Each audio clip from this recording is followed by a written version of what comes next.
সম্প্রতি দেখা যাচ্ছে যে ফেসবুকে, অনলাইনে, ইউটিউবে একটি পোস্ট দেখা যায় এবং অনেকে মেসেঞ্জারে, হোয়াটসঅ্যাপে ফরওয়ার্ড করে থাকে।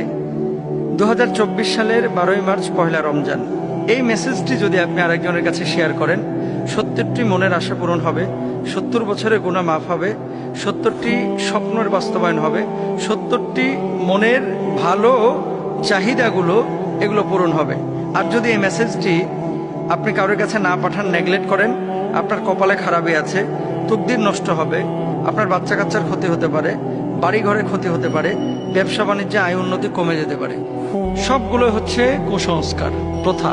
এই সমস্ত বিভ্রান্তিকর কথাবার্তা বা মেসেজ যারা বলে যে এটা ফরওয়ার্ড করলে আপনার 70টা মনের বাসনা পূরণ হবে, 70 বছরের গুনাহ মাফ হবে, আল্লাহর কসম করে বলি, এরকম কাজ যারা করে, বুঝে শুনে যদি করে মানুষকে বিভ্রান্ত করে, বড় সড় গুনাহ হবে।